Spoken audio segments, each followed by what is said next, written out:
अस्सलाम वालेकुम। Exercise 1.2 question number 1 हमारे पास है from the following matrices identify unit matrix, row matrix, column matrix and null matrices है। हमारे पास जो ए मैट्रिक्स है उसकी सारी एंट्रीज 0 हैं। तो हमने इससे पहले वीडियो में डिस्कस किया था टाइप्स ऑफ मैट्रिसेस को। तो वहाँ पे हमने देखा था ऐसा मैट्रिक्स जिसकी सारी एंट्रीज 0 होती हैं, ऐसे मैट्रिक्स को हम नल मैट्रिक्स कहते हैं। तो ये मैट्रिक्स हमारा कौन सा हुआ? Null matrix.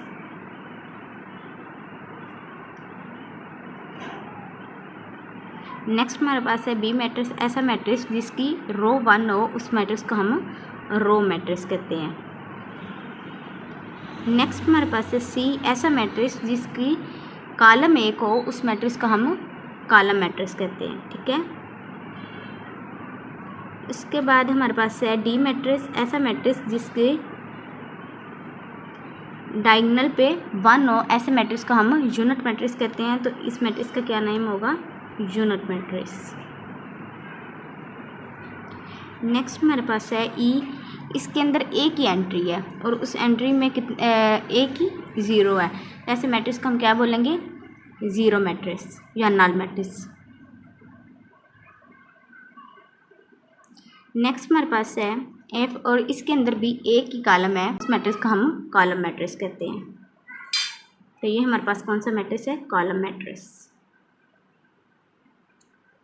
Matrices, row matrices, column matrices, identify matrix and null matrices. ये हमें कुछ मैट्रिसेस दिए गए हैं, हमने बताना है इन मैट्रिसेस के ये मैट्रिक्स कौन कौन से मैट्रिसेस हैं। सबसे पहले हम मैट्रिक्स स्क्वायर मैट्रिक्स देख लेते हैं। स्क्वायर मैट्रिक्स की हमने डेफिनेशन पढ़ी थी, ऐसा मैट्रिक्स जिसके number of rose number of column के इक्वल हों। तो इसकी नंबर ऑफ रोज कितनी है? नंबर ऑफ रोज इसके 2 है और नंबर ऑफ कॉलम इसके 3 है। मीन कि इसका ऑर्डर क्या बना? 2/3। तो ये स्क्वायर मैट्रिक्स नहीं है। हमने स्क्वायर मैट्रिक्स की डेफिनेशन पढ़ी थी जिसके नंबर ऑफ रोज और नंबर ऑफ कॉलम इक्वल हो। इसकी भी number of rose number of column के इक्वल नहीं है, इसकी 2 ही रोज है और 2 ही कॉलम है। तो ये मैट्रिक्स हमारा स्क्वायर मैट्रिक्स है। इसकी भी number of rose number of column के इक्वल है 2/2। तो ये हमारे पास स्क्वायर मैट्रिक्स है। इसकी number of rose number of column के इक्वल नहीं है, ये हमारे पास स्क्वायर मैट्रिक्स नहीं है। ये भी हमारे पास स्क्वायर मैट्रिक्स नहीं है। इसकी भी number of rose number of column के इक्वल नहीं है। इसकी number of rose number of column के इक्वल हैं। इसकी 3 ही रोज हैं और 3 ही कॉलम है। इसका ऑर्डर 3/3 है। तो ये भी हमारे पास स्क्वायर मैट्रिक्स है और इसकी भी number of rose number of column के इक्वल नहीं है। तो यहाँ पे हमारे पास 3 मैट्रिक्स हैं जो स्क्वायर मैट्रिक्स है, 3rd वाला, 4 वाला और 7 वाला। तो यहाँ पे हम लिख लेंगे कौन कौन सा मैट्रिक्स हमारा स्क्वायर मैट्रिक्स था। 3rd मैट्रिक्स, 4 मैट्रिक्स एंड 8 वाला मैट्रिक्स, ये हमारे स्क्वायर मैट्रिक्स थे। नेक्स्ट हमारे पास बी है रेक्टेंगुलर मैट्रिक्स। इसकी डेफिनेशन हमने पढ़ी थी जिसकी number of rose number of column के इक्वल ना हो। तो इसके मैट्रिक्स की number of rose number of column के इक्वल नहीं है, इसकी 2 रोज है और 3 कॉलम है। तो ये हमारे पास रेक्टेंगुलर मैट्रिक्स है। इसकी भी number of rose number of column के इक्वल नहीं है, ये भी हमारे पास रेक्टेंगुलर मैट्रिक्स है। इसकी number of rose number of column के इक्वल है, ये हमारे पास रो मैट्रिक्स रेक्टेंगुलर मैट्रिक्स नहीं है। ये भी हमारे पास रेक्टेंगुलर मैट्रिक्स नहीं है। इसकी number of rose number of column के इक्वल नहीं है, तो ये भी हमारे पास रेक्टेंगुलर मैट्रिक्स है। इसकी भी number of rose number of column के इक्वल नहीं है, ये भी हमारे पास रेक्टेंगुलर मैट्रिक्स है। इसकी भी हमारे पास 3 रोज है और 1 कॉलम है, ये भी हमारे पास रेक्टेंगुलर मैट्रिक्स है।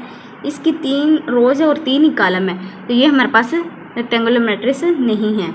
इसकी 3 रोज हैं और 2 कॉलम है, ये हमारे पास रेक्टेंगुलर मैट्रिक्स है। तो यहाँ पे हमारे पास part 1, part 2, part 5, part 6, part 7 और पार्ट 8, 9, ये हमारे पास रेक्टेंगुलर मैट्रिक्स हैं। रेक्टेंगुलर मैट्रिक्स हमारे पास थे 1st वाला, 2nd वाला, 5, 6, 7 एंड 9, ये हमारे पास रेक्टेंगुलर मैट्रिक्स थे।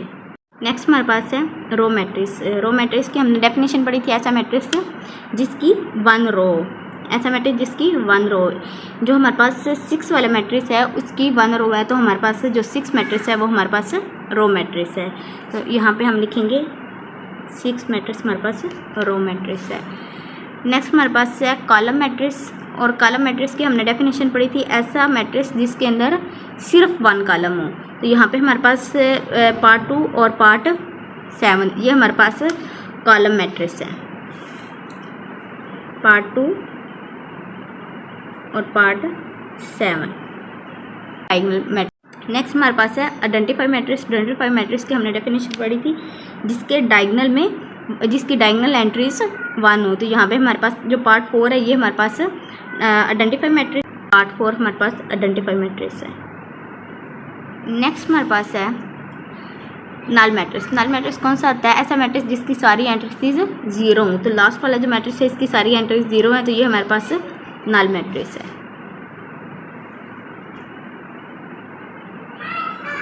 3 हम देख लेते हैं। From the following matrix identify diagonal, scalar and unit matrices. ये हमें कुछ मैट्रिसेस उन्हें दिए गए हैं, इनमें से हमने बताना है कौन सा मैट्रिक्स डायगोनल है, कौन सा स्केलर और कौन सा यूनिट मैट्रिक्स है।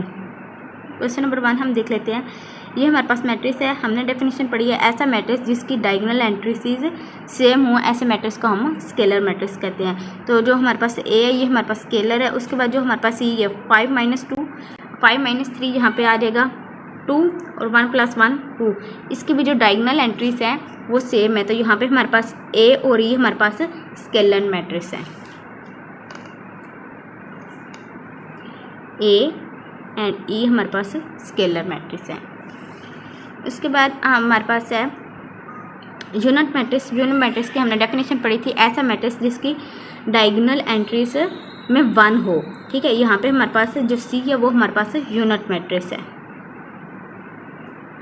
उसके बाद हमारे पास है डायगोनल मैट्रिक्स। डायगोनल मैट्रिक्स की हमने डेफिनेशन पढ़ी थी, जिसकी एटलीस्ट डायगोनल में 1 एंट्री नॉन ज़ीरो। यहाँ पे हमारे पास ये भी डायगोनल है, ये भी डायगोनल है, ये भी डायगोनल है, क्योंकि ये एंट्रीज इनकी नॉन ज़ीरो है, ये सारी एंट्री इनकी नॉन ज़ीरो। तो यहाँ